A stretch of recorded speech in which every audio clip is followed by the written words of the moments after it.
Fire away. What was your involvement, I guess, in the conversations with Devin and just kind of trying to keep him in the right headspace going down to Rochester? Yeah, we met with him, Kevin, myself, Mike Bales, yesterday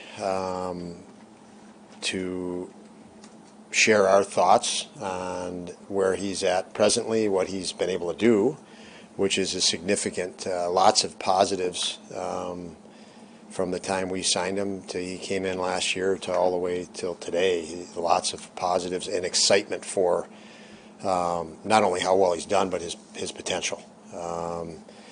And we felt, I think Kevin explained to you, looking at the schedule, factoring in where we were. We kept 3 goalies at the start of the year to answer questions and to see where we are at. And we didn't want to do something, you go through ups and downs. You can't react to every up and down, or you're not going to be around this league very long, as you're not going to be successful in this league. And we wanted to give things a segment and evaluate through ups and downs and responses and those things for our team, and obviously for Devin, and give him some of that. And now it is obviously Upi is playing the way Upi's playing, which is very well, and that's different than you could predict at the start of the year. You could hope that was going to be a case.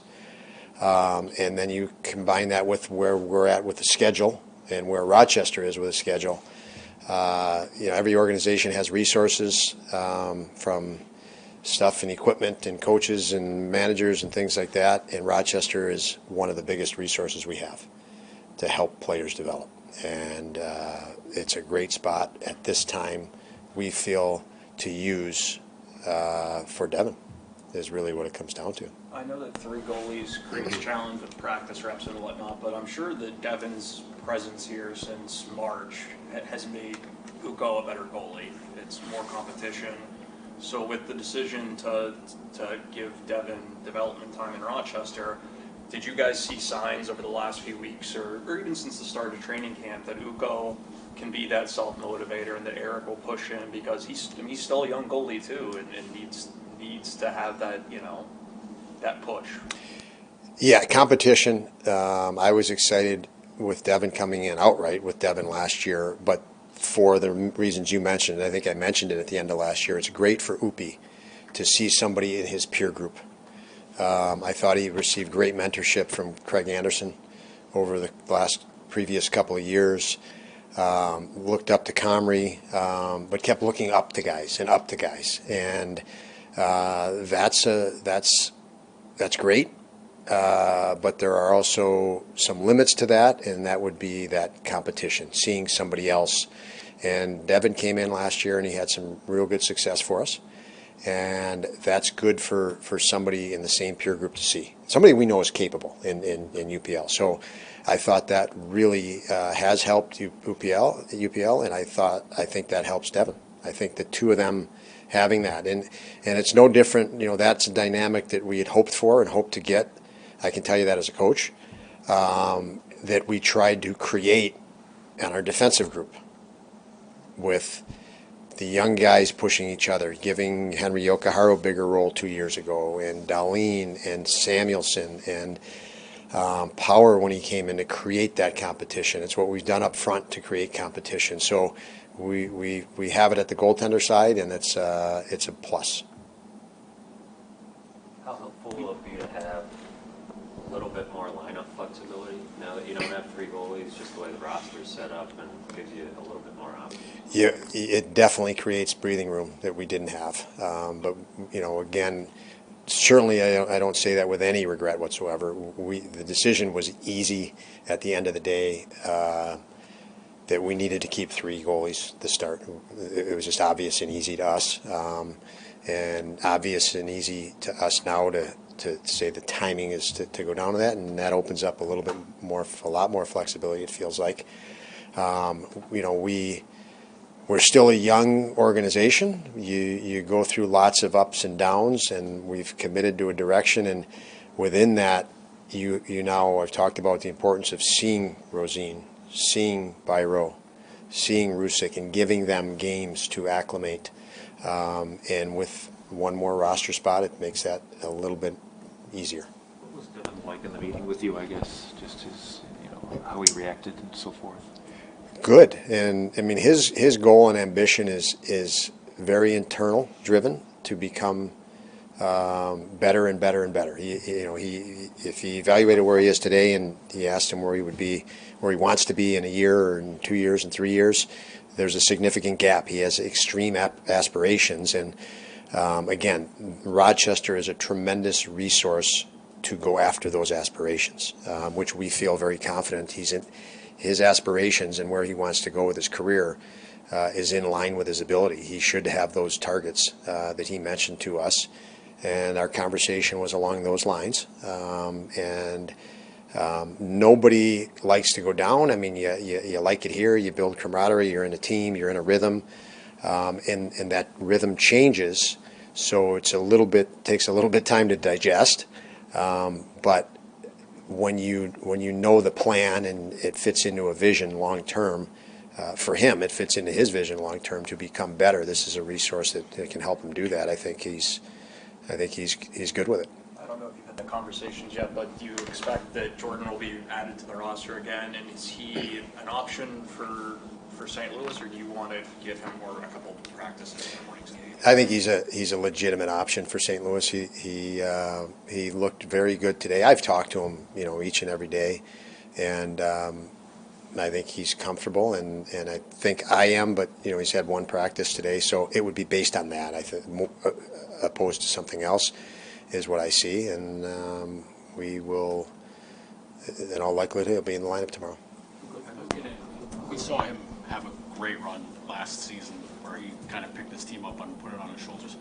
What do you hope that experience can do for him this time around, now that he's going to see probably a few more starts?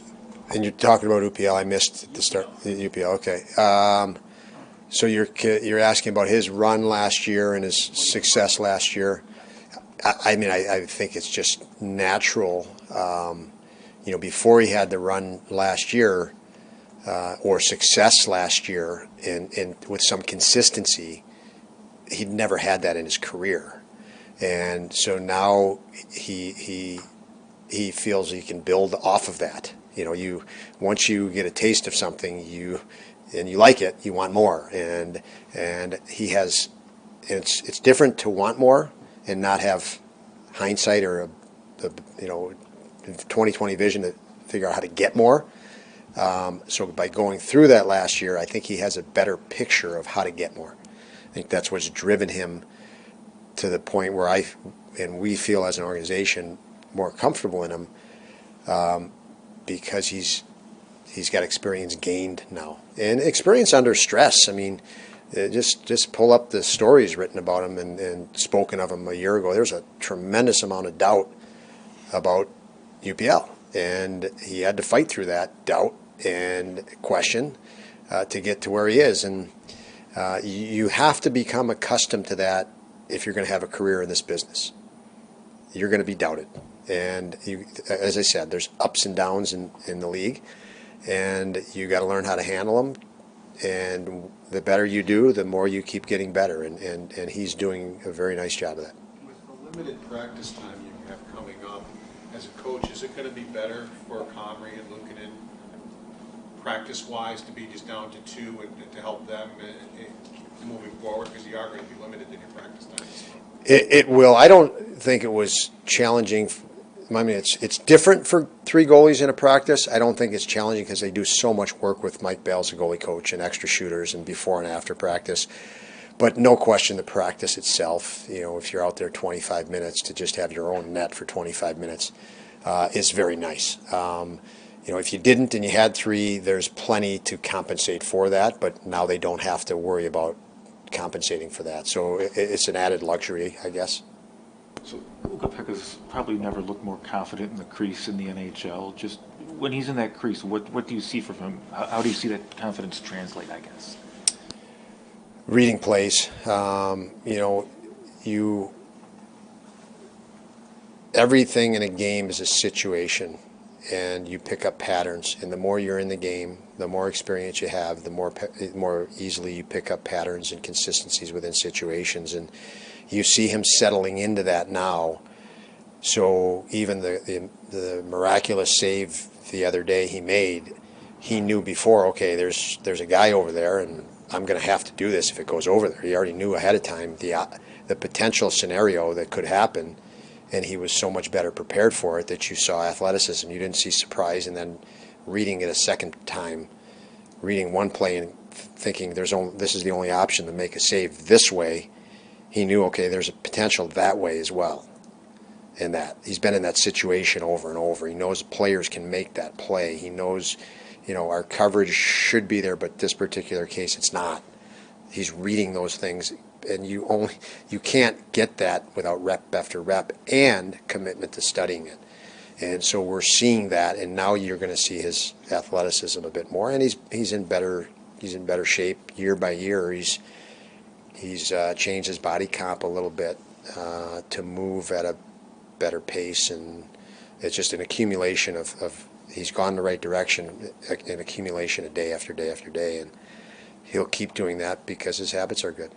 It's only been a couple games, but how do you think Kulik and Roseanne have adjusted, or how do you think, how do you evaluate how they've done over a couple games? I think they've both done great. It's a dramatically different situation than when Krebs and Cousins and Thompson and Middlestead and Peterka and Quinn came in.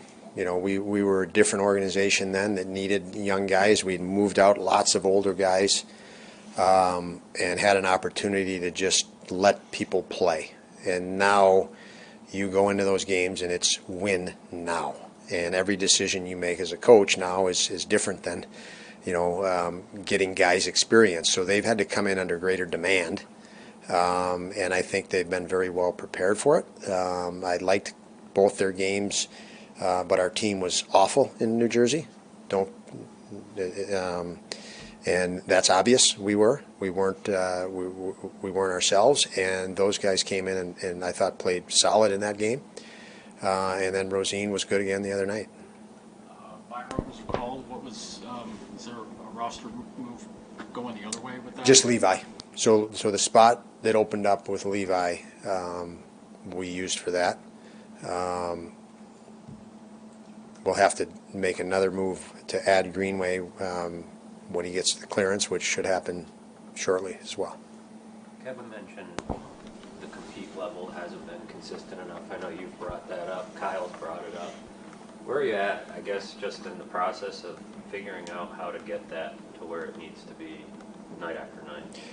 Well, I would say you'll never not have that problem. You'll never solve that problem of compete, because there's another $80 million payroll against you. And it's night to night.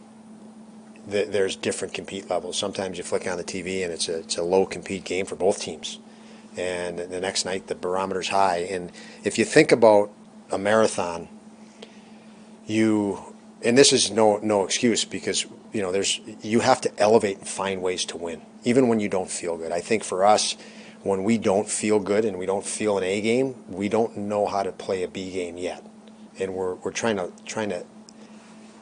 I want to say learn that, trying to find that, to figure that out. So there's certain things you can do on a Friday night that if you play back to back on Saturday night, you're not going to feel good. Maybe that puck just has to go deep, or maybe you get off after 30 seconds, or keep this situation under control and don't press. So, and that would show then in, you'd say, okay, boy, they didn't compete. But yes, compete is at the foundation of everything in this league. And so no matter how much skill you have, the foundation has to be compete. And it's different than work ethic. Work ethic is